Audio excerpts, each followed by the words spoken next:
Good evening and welcome to day 2 of Real. This evening's day theme is real boredom, and I can guarantee that this evening is not going to be really boring. At least I hope not. It's great to have you back with us if you were with us yesterday, and welcome if you didn't manage to join us yesterday. It's so great to have you here. You may have seen that we've had a competition running throughout the day, and we will have a look at some of those entries in just a little bit. But first, I'm Asha. I am a second year at Christchurch. And before you may think, what are they doing so close? We do live together. We're not just breaking COVID rules. And I am Katie, and I am also a second year at Christchurch. So today's competition, we wanted to see what fun things you've been up to keep yourself entertained during lockdown. We've had some great entries, but we are just going to show you a few. So I think they're going to appear on the screen. The first one was a whole road personal training session. I don't know how I feel about that, whether that would have been fun, but I don't think I could have done that. I don't think personal training and me would go together very well. No, but it does look fun. It does. And it looks like it was a nice day as well. That's a bonus. The second one is crab fishing. Probably live near the sea. Ooh. Couple of crabs. We used to go crabbing a lot when I was younger, and I loved it. It was my favourite thing to do whenever I visited my granny. Great. We've also got a picture of a shaved head. I think quite a few people have done that, but apparently it was a house team effort. Wow. Fair play. I don't think I'm that brave. Definitely not. And the last one of my favourite things to do, we've got a picture of doing some kayaking, which is another great way to spend lockdown. Yeah, gotta love a bit of kayaking. Fab. Well, thank you so much for entering the competition. We had some really great entries. Aside from the ones you've just seen, we had some other amazing ones as well. It was so great to see them and to see what you've been getting up to. You may also have seen on our socials that we have been running a would you rather question today, which was, would you rather experience boredom every day for the rest of your life, or be so busy that you never get the chance to experience boredom again? Asha? I've had all day. I still haven't made my mind up.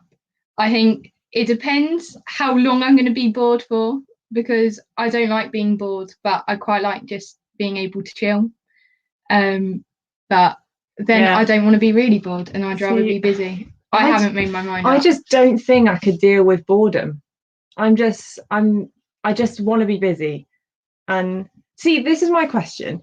Does this mean that if you're busy all the time, do you still have time to do the things you enjoy to relax? Because then you wouldn't be bored because you're doing something you enjoy. Have I cracked it? That is true, but it depends what you find interesting, because to me that could be really boring. True. Because you like lots of stuff I don't. So I would find your day really boring. True. But I think everyone else is voting busy. The chat is saying busy. Busy, busy, busy. I think busy's winning it. Definitely. I mean, it's a no-brainer for me. I'm yet to decide. But anyway, we've got a interview from a student at Kent who is just going to say how she has been creative throughout the boredom of lockdown. I'm recording. Hi Amy, how are you doing? Hello, I'm good, thank you. Amazing. So we're going to be interviewing this evening about boredom. In case you guys didn't already know, today is about boredom. So off the bat, Amy, would you rather experience boredom every single day, or be so busy that you never get the chance to be bored? Oh my gosh, being busy overwhelms me anyway, and I probably experience boredom every day, so definitely experience boredom every day. Solid. I think I'm definitely be busy, but that's okay. I forgive you. So Amy, can you tell us a little bit more about yourself, please? So I'm Amy, I'm 22, I'm in third year at Kent, and I do English and creative writing for my degree. Amazing, thank you. So could you tell us a bit about your experience of boredom? So obviously, we've all been very bored with COVID, but so can you share a bit about your experience that maybe isn't COVID related? Yeah, COVID was definitely not my first rodeo with boredom, if you will. So when I was in year 13, I developed a really super not fun condition with one of the nerves in my brain that basically meant like my brain couldn't regulate my blood pressure properly, and I was dizzy all the time, and I would faint a lot in like really inconvenient locations, often like, outside my head of sixth form's office, in my friends' kitchens, made for some very interesting times. But yeah, I had an attendance in year 13 of somewhere, I believe, like around 40%. A lot of days, like I couldn't even get out of bed because I would like sit up and like be so busy, be so dizzy, I would have to lie down again. And yeah, so there was definitely a lot of my time that year that was spent not doing anything at all, just like lying in my bed, like, cool, this is my entire existence. That is some like serious boredom. Must have been experiencing. What was like the most challenging like part of this time, or the most challenging kind of experience that you went through?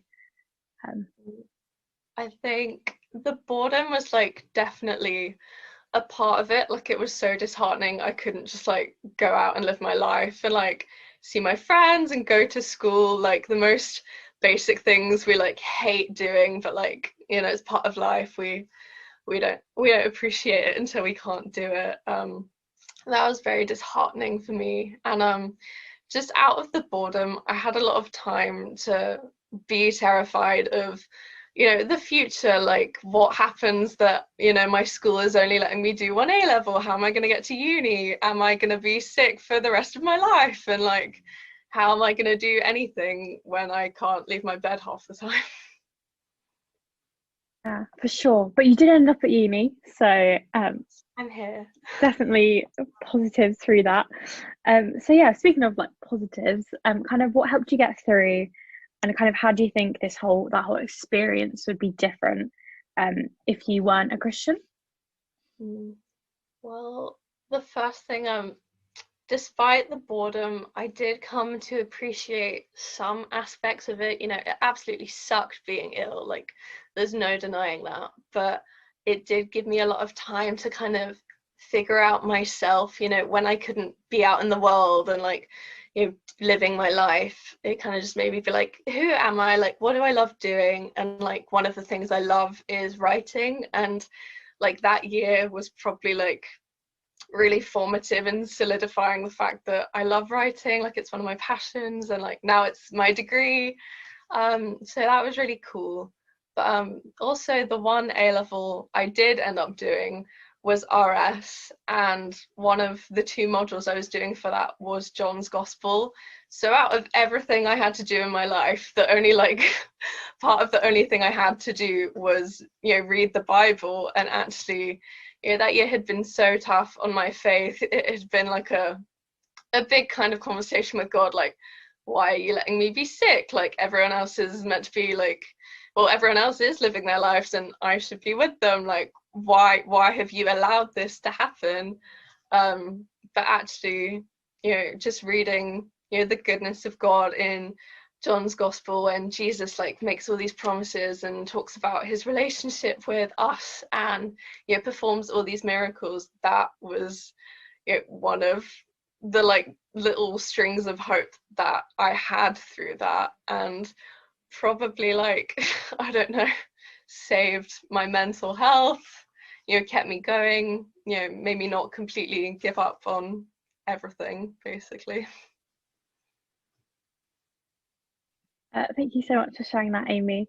One final question. Obviously, a lot of us are really bored and we're feeling really bored, right? Really bored right now. Do you have any advice to someone this is not their first rodeo, on how to combat this boredom that we're all kind of facing? Like I kind of mentioned before, like that year of boredom was a really good time for me figuring out, like, I'm a inherently like creative person. Like I want to be, creatively writing and like doing all these other things. I think, everyone, or we believe like everyone has been uniquely created by God, and God makes us in his image, and whether that means we're like really logical people, really creative people, like we all have passions and like different ways of thinking. And I think when we're given a lot of time to do nothing, it's a really excellent opportunity to kind of figure out who we are, how we want to live our lives, and what we want to do. And it's a good time to start doing those things in whatever way you can, I guess. So yeah, it's my advice. That's so amazing. That's really helpful, Amy. Thank you so much for chatting to me tonight. And yeah, Very welcome. Goodbye. Goodbye. Amazing. Thank you so much to Amy for that interview. I found that so interesting and so helpful. And you may notice that we have been joined on the screen by the lovely Jo. Jo, who are you and where do you come from? Hello, yeah, I'm Jo. I come from York right now. Originally, actually, I come from the south coast near Brighton, a place called Littlehampton, but live up in York. And I work with students up here in the city, helping them explore and make sense of important questions about who they are, what they're for, why they're here, things like that. Oh. And I have an important question for you. Since it's Pancake Day, what is your go-to pancake topping? That is a good question. I love a lemon and sugar, if I'm honest. You can't go wrong. That's plain, isn't it? But Nutella, probably. Like caked on. Nutella and banana? Or just No, Nutella? I don't like bananas, unfortunately, Kate. Yeah, I've tried actually. I had 6 months in my life where I tried a banana like every week, and I could tolerate it by the end of the 6 months. I tried to force myself, but I couldn't get there. That's an interesting tactic.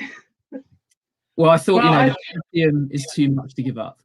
That's a lot better than the gravy that Asha had on a pancake earlier. It was more like a Yorkshire pudding, I would just like to say. It was, yeah, it wasn't quite a pancake. I don't like pancakes, but I thought Yorkshire pudding's basically the same thing. So a bit of gravy, some peas. It was great. I once had a friend who instead of doing a chocolate fondue fountain, did a gravy fountain. And then decided to just skewer in loads of like roast vegetables and turkey. Okay, at least it wasn't like the strawberries you would normally use. Whatever floats your boat. Maybe there's hope for gravy beyond just a plate. It was more of a Yorkshire pudding.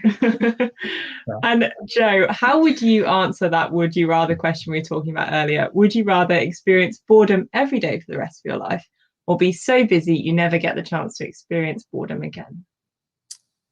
Yeah, you know what? I'm really torn with that. I think some of the best, most enjoyable moments, and probably some of the most meaningful moments in your life, come from spontaneity, come from when you're bored. You come up with good ideas, particularly for the artists out there and the art students. So I think, to not have that maybe would make life a bit staid. But boredom all the time. What a burden.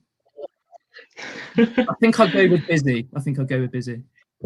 It is a tricky one. It is very hard. So before Jo speaks to us, just to say there is going to be a code coming up on the screen which you can put into Slido, and it's just a way that you can just ask Jo some questions, either about what it is he's saying or just anything you want to find out about Jo. So over to you, Jo. Excellent. Thank you so much, girls. Really good to be with you virtually, speaking to Canterbury, Christchurch and Kent. I applied to Kent once a blue moon ago, many moons ago now. And it was really snowing that day, big time. And all of the whole kind of like taster process of seeing the uni was entirely disrupted. So I didn't actually get to look round, and then was kind of put off maybe seeing through my offer. But I think if I'd had to get a proper look around there, probably I may have even ended up at Kent. So I've heard very good things. Maybe I would have ended up at Canterbury Christchurch, who knows. But yeah, it's so good to be with you. And speaking today on this topic of real boredom. If every day is the same, can we ever escape the boredom? That is the big looming question of our time, isn't it? And I was thinking of a question to follow that up. And I wonder what you make of this. What do you think that first day of proper escape from the everyday boredom of grim news and lockdown will feel like? Now, I think the nearest scenario I could think of was a snow day, actually. I'm jealous. York seems to be the only place in the country right now that didn't see proper snow, okay? I've seen some of your pictures in Kent. You had thick snow. Hopefully it came that way to Canterbury. Maybe it reached you wherever you're watching from in the country right now, but York didn't seem to. And I think of snow days when I think of that proper day of escape, purely because of the shutdown we all experience and the giddiness that comes with going out and exploring a day that's not quite our normal routine. The white layer that blankets everything with a magical white. Everyone starts channeling their favorite impression of Will Ferrell from Elf when they see as slight a flake as possible. We get so giddy, so taken aback, and we usually drop all things whatsoever, despite what the routines of our days look like, to go out and play in the snow, unless you're from York. Why do we love them so much? And what sense could it make for thinking about boredom and thinking about boredom being disrupted, escaping it? Well, I think the sense I make from it is that actually we love snow days so much, not so much because of the snow. I mean, obviously that's a part, but partly also because it's just a disruption to everything, a disruption to routine, normal life. It shakes everything up. Suddenly the day feels novel and fresh, and you have all this time to go and do and play and be and do whatever you want to.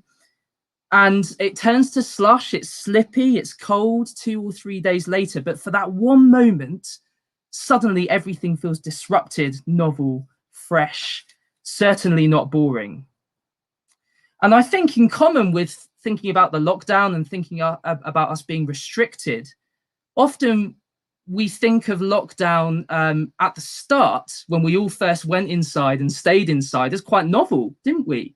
It was quite fresh. In fact, the irony here is the very restrictions we're now fed up with, at first, even though they seemed lifeless and soulless, everyone was intrigued about how we were going to navigate this new normal era. The snow shutting things down, the lockdown shutting things down, it drives us to enjoy life in a spontaneous, a different way, certainly a way that doesn't feel boring all of a sudden, because normal routine, normal life, over familiarity is just pulled apart. And instead, we have time to do things and take to things that we'd never do before. For me, in lockdown, attempted 41 mastermind quizzes that I wrote for 3 different friendship groups. I was that extra. And I also made a lip sync video to Chop Suey by System of a Down. It was that kind of activity that helped me to stave off my boredom. And I wonder, when you think of those kinds of activities that helped you to stave off yours, what those would be. Maybe it was the banana bread making, maybe it was something completely different. But eventually the novelty of those kinds of activities do just wear thin, don't they? And suddenly we've become overly familiar with lockdown. Gosh, we're now on lockdown 3, and it's become staid, soulless, lifeless, boring. And into that conundrum of how are we to then go on living and living a life to the full, when actually every freedom is kind of taken from us as we have to just make do inside the 4 walls of a bedroom, in comes the question of where to turn next. One of my favorite quotes of all time, actually, is from a poet and a playwright called Samuel Johnson, who says that our brightest blazes of gladness, of interest, are commonly kindled by unexpected sparks, like the unexpected spark of a match that sparks a fire. I want to suggest this evening that the most unexpected spark that went on to burn brightly more than any other was the God of the Christian faith in Jesus. And that in him, you have the resources to be able to live a purposeful life that means the boring moments aren't wasted as you look forward to a world one day where boredom is eradicated entirely, and you look forward to a purposeful new world living for him and with him. That's the contention of the Christian faith. And to do that, I'd love to look at a few words from the Bible, particularly from a book called Mark. We looked at a bit of it last night with Nay, and we're going to look at the very opening lines of that book, which I believe are going to flash up on the screen now. So these are the opening lines to Mark 1, verses 1 to 3. Let me read them out for us now.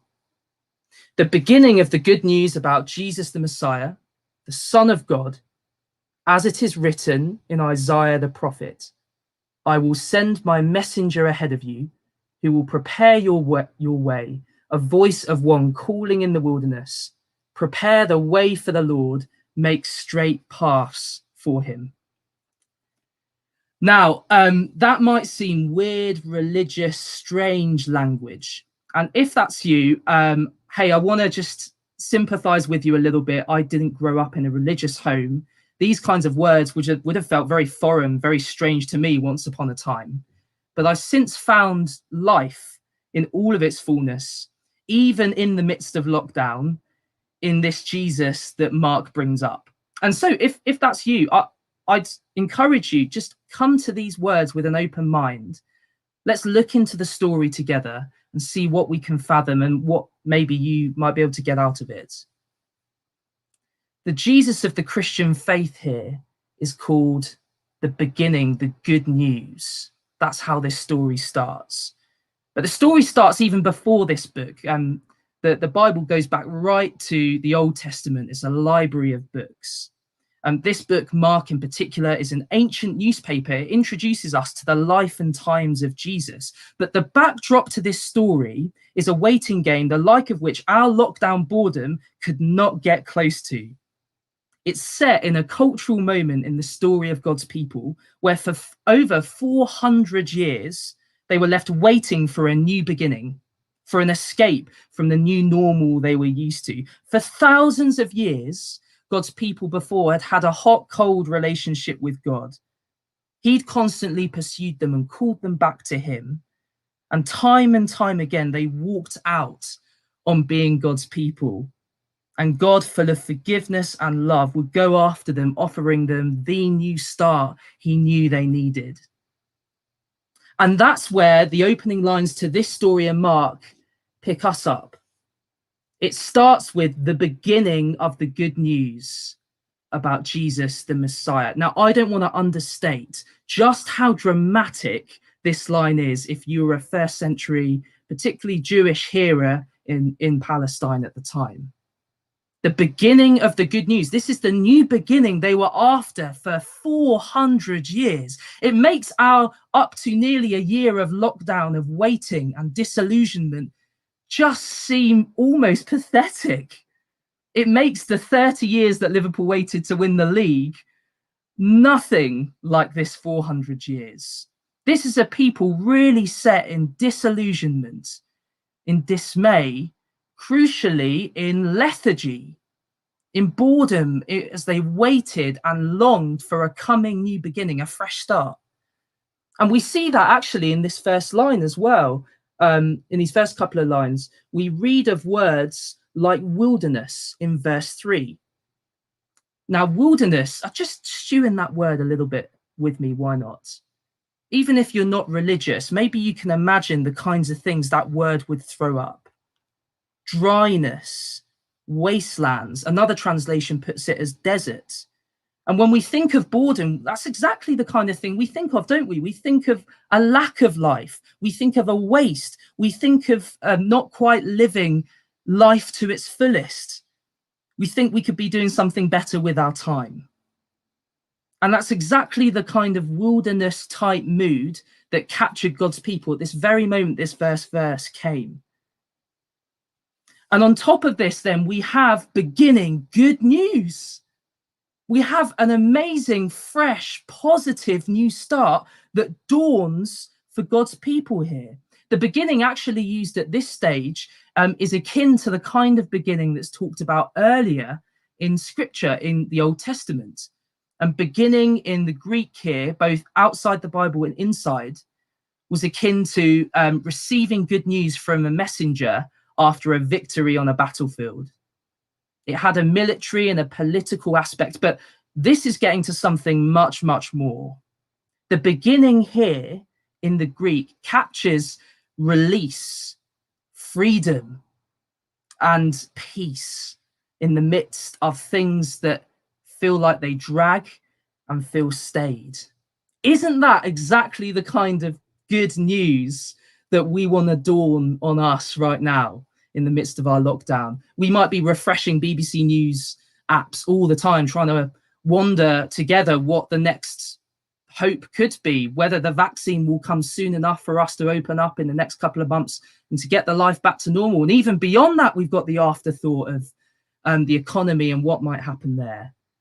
And all the while, we're trapped in the four corners of our bedroom walls, wondering what our lives are about and just whiling away the years, waiting for something to happen. And that can feel stifling and frustrating. But the good news here is that we are all made in the image of God. And if we're found in Jesus, the Messiah, that we have a purpose that undergirds every moment of our existence, such that it's not wasted or lost. Even Amy's story, she talked about that time where she was bored and had to go through that serious health condition. That time for her wasn't lost because she felt connected to a larger divine being beyond herself. And that's exactly what this verse 1 is getting at. The good news isn't just a set of ideas. It's related to a person. Do you see that? The beginning of the good news about Jesus, the Messiah. The dawning of a new era rushes in the person of Jesus himself, who sets up a new way of living and fulfills all of the tales of old that were promised years before the 400 years, where God's people were in the wilderness and waiting. So it's positive, it's fresh. And this story reveals our story actually too, right at the start. This story shows us divine life breaking into our world in Jesus, who reveals a God that made a wonderful world with nothing wrong. And out of deep love made you and I too, not as puppets on string, but as thinking, feeling people in his image with the freedom to enjoy it all in relationship with him and each other. That was our start.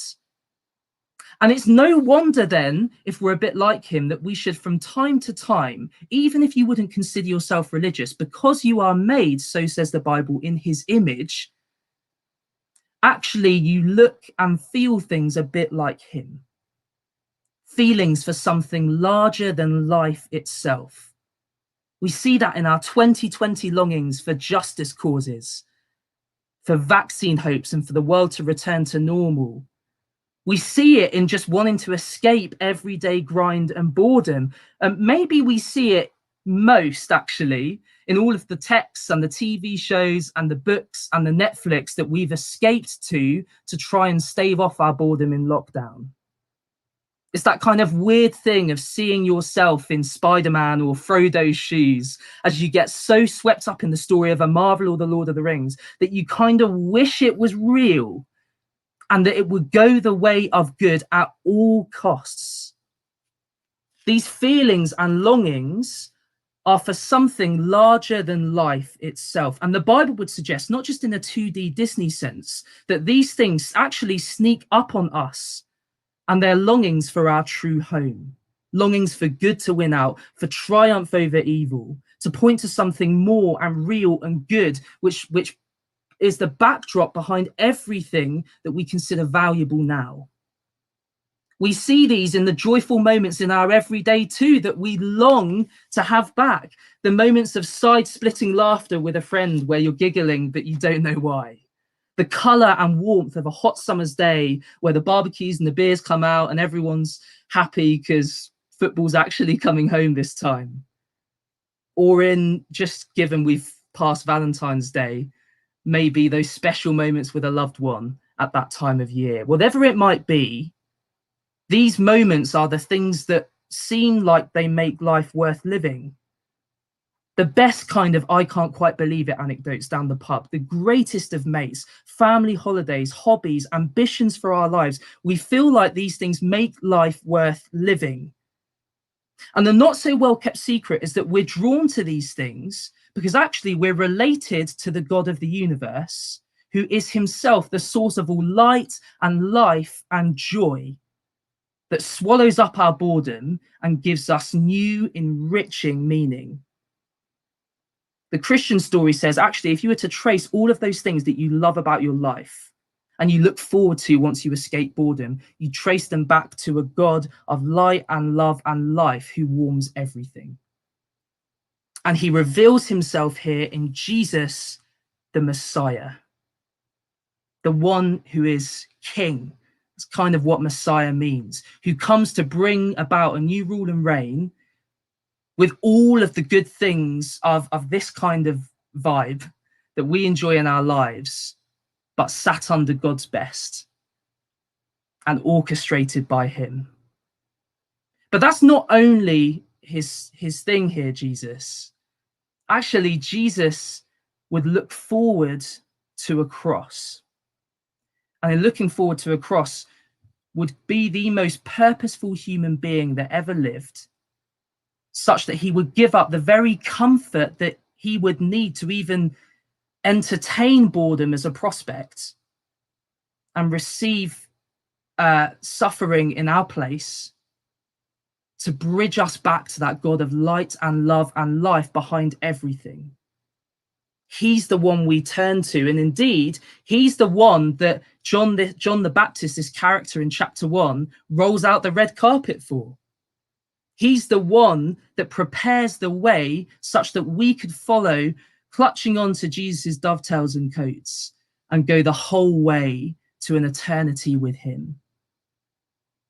And the boredom then, the other side of all of these good things that we enjoy about existence, is the marks of a world that isn't actually what it should be, what it could be.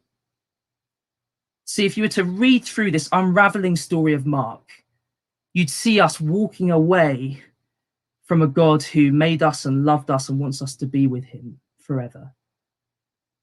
And we experience then this same gloom and disillusionment that in the 400 years prior, God's people experienced before this dawning of a new era, this new beginning, this good news. And so Jesus had to come. Jesus came such that we could be joined back to this source of light and love and life. Julian Barnes, the atheist journalist and writer, said recently, "I don't believe in God, but I miss him." I wonder if that strikes with you in those moments where you just feel like, where is life going? Do I actually have any purpose here? Jesus can be that for you. You might be tempted to think, actually, a bit like our would you rather question, Joe, fine, all of this Bible fluff is interesting, but the way that I'm going to escape my boredom is by leaving my home after lockdown and filling my life with as many busy and active things as possible. And hey, that's a surefire way of going about escaping boredom. It's an interesting approach, but I wonder actually if it leaves us in more of a lurch than where we started. There was a study very recently done by the University of Manchester that explored 18 to 25s and what they really find rest, security, and life in.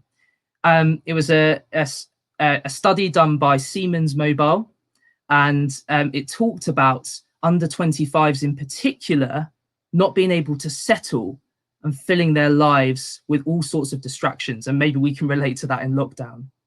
It actually said that the average under 25 will now have a circle of 113 vaguely connected friends in comparison to a 15 close friends of an over 50. We are expected in our age category, 18 to 25, to go after friends, marriages, homes switching at a hectic pace all of the time, all in search of this drive to not be bored. That's what the study concluded. In fact, quoting Carrie Cooper, the project leader, she says the younger generation are switching friends, partners, jobs, and even homes in search of the one. And it can't be in a romantic sense there, because she's already brought up partners. She alludes to this one-shaped hole in us that gets just beyond mild distraction, staving off boredom, but is found and located in something larger than life itself. Bernard Levin, the journalist, put it like this: countries like ours are full of people who have all of the material comforts they desire, together with such non-material blessings as a happy family, and yet lead lives of quiet desperation, understanding nothing but the fact that there is a hole inside them, and that however much food and drink they pour into it, however many motor cars and television sets and Netflix they stuff it with, however many well-balanced children they parade around the edges of it, it aches. Can I suggest to close that aching for a new beginning, a good start, for boredom to fall away completely, is an aching for a God of the universe that you were made to be one with forever, and that you can be one with, because Jesus has come back and taken on all that feels disillusioning and despairing and is afflicting upon himself, such that all of the ways in which we turn away from God would be healed and restored, and we would be made whole. He brings forgiveness for what the Bible calls sin. And in that, we can be totally restored with him forever, and mean that we have not only an undergirding purpose for the moments that just feel quite boring and we're not sure what to do with them, but also look forward to an eternity forever in him, with him, where boredom will not be present whatsoever. That's the kind of Christian life that I and many others in your Christian Union and around the world today have got them through lockdown, and have meant that in the four walls of their bedroom, even then they're not alone and have purpose for every moment of every day. Thank you so much for listening. I'm going to hand back to the host now, and believe we're going to take some questions. Please do send in your questions to the Slido link. You can see it below, and I'll hand back to the girls. Thank you. So interesting. I hope you all enjoyed that and found that interesting. As Joe said then, if you have any questions, anything, whether it be something really deep or not so deep, do pop it on the Slido. If you can't access Slido, pop it in the chat and we will pick that up as well. So without further ado, let's dive in. So the top voted question is this: Christianity seems to be boring compared to my life. It seems to be full of rules. How does this work? Yeah, it's a really good question. I'm getting a little bit of feedback. Hopefully that's going We can fine. hear you great. Yeah. Really good question. I think what the Bible sets up for the Christian faith, and a bit like Nay actually fielded the question about rules and restrictions last night, God is not the God of lockdown misery. God is the God of eternal joy and life. And so he has stakes in us as people created in his image, not as puppets, but as thinking, feeling people. And it's right in a sense that he should have stakes on our lives, knowing he knows best for us, even better than we would know for ourselves. But certainly those things aren't about bringing misery. They're about bringing flourishing of life. They're about bringing undergirding joy in circumstances that shake us and shock us. And they're about moving us closer to Jesus himself, in whom is found all life forever. Remember that kind of illustration about tracing beams in our life of hope and life and joy back up to a sun behind all things. That's kind of like the dynamic we see in good things in our lives in relation to God. He is the source of all of those things and so much more. And getting to know the source is so much better than just sitting there with in good things, raise gifts from him. We're called to know him, and in knowing him, he brings freedom and not just sets up a boring, stuffy religion for us to bore off with. But I hope that answered your question. Please do come back with that in the comments if you'd like to. Right, thank you. And our next question is, I am a Christian, I know Christ and love him, and yet I still have this ache or emptiness. How do I handle that? Yes, great question. And you know what? Sometimes I still have that ache too. I think we all do. It's human, isn't it? We've all had that ache this year. I mentioned some of the examples about big picture things that happen in our lives. But also for you, maybe you found lockdown really tough and mental health has been all over the place and you've really missed friends and family and it's been tumultuous. Hey, for that, first thing I want to say is God is not distant from you in your ache. And certainly as someone who may not be religious looking on at this call, God is not distant from you in your ache either. He's a God of love and comfort that knows what we feel and knows what life is like, purely because he has shown himself to be human in Jesus. Jesus has taken on skin and bone and blood and walked a road that included misery and included ache. But Jesus went on to quench that ache ultimately for us, so that one day that ache would not be there anymore. I think right now, if I could share a few things about just my day-to-day faith and how I find that ache being helped. I love that God, when he makes us new, comes to live in us by his Holy Spirit. That's what the passage, if you were to read in Mark 1, goes on to. And so when he comes to live in us, he both knows that we ache, but also gives that constant connection with him such that we can bring any issue, any trouble, any concern to him. And he will understand and he will listen and he will pour out his presence upon us. That's the kind of strain of the scripture story. God is constantly pursuing his people to get closer to us through the Old Testament into the New, such that one day he'd inhabit us. And so with that ache, then the Bible gives us all sorts of words that sum up what we're feeling that maybe we've lost words for. It's really difficult as someone who's been diagnosed with depression in the past to have the words sometimes to sum up how I feel before a God of everything.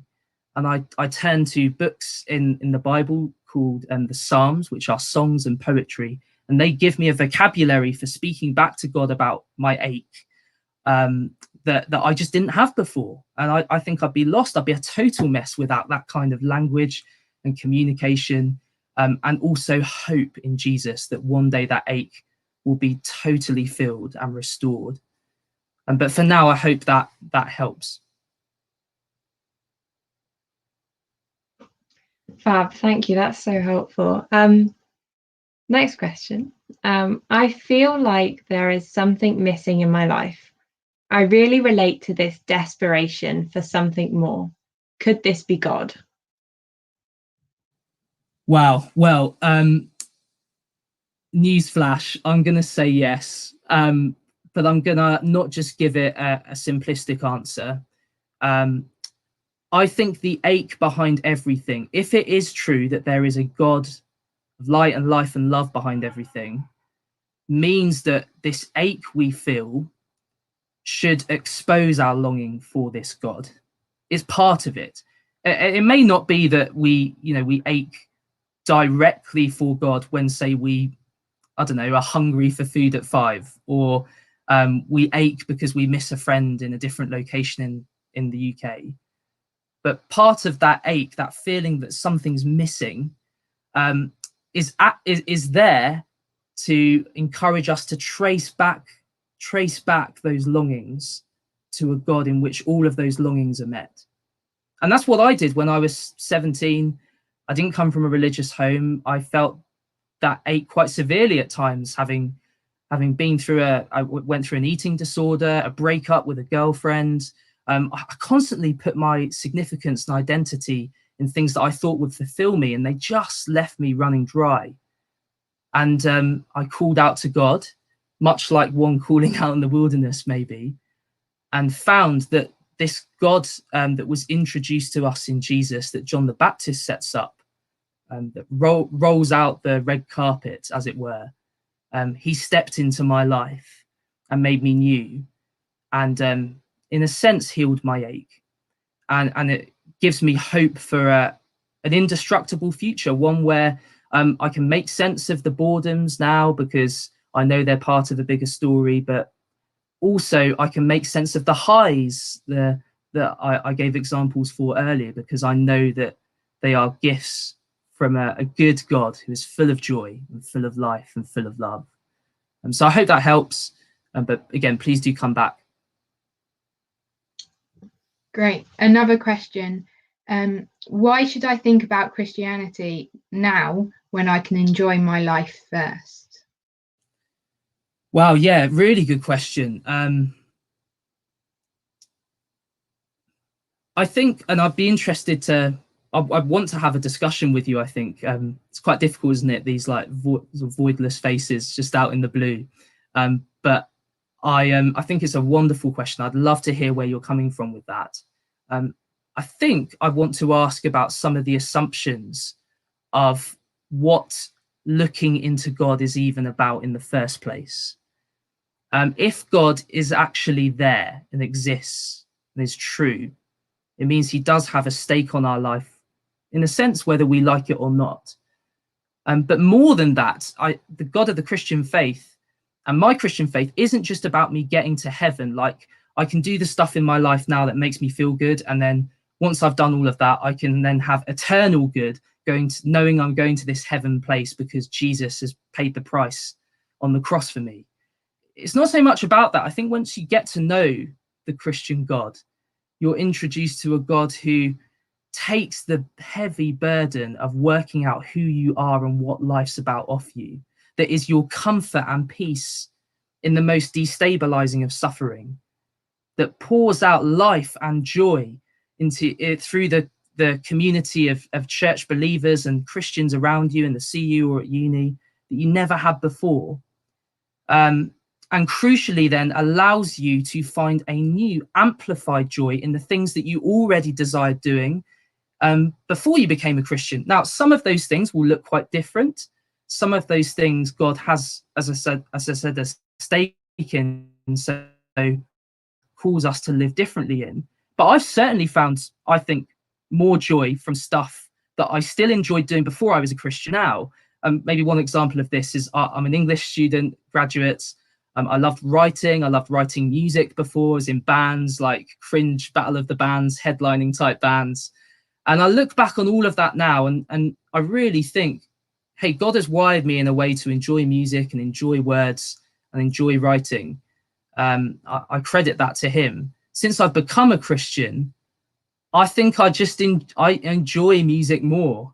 I think I enjoy writing words more, and actually I feel a peace to not that the next thing I write isn't going to define me or make me. I have a peace when I pick up the pen, knowing I write from a rest in him, knowing I play guitar from a rest in him, rather than waiting for this to validate me. So more, I guess my question back is, well, why not would you want to look into this God of the Christian faith if all of this is true, but also makes emotional sense for your life?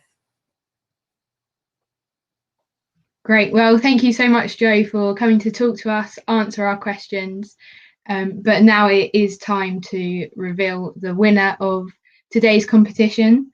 So our winner was what was it? It was the personal training on the whole of the street. So well done to Rachel Williams. We will be in contact with you soon to give you your Just Eat voucher. Yeah, and don't worry if you didn't win, because we have 3 more chances to win a competition.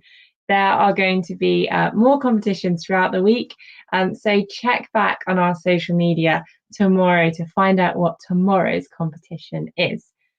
Tomorrow we will be thinking about the theme real uncertainty. I don't know about you, but for me, the past year has been really uncertain and led me to ask more questions than usual.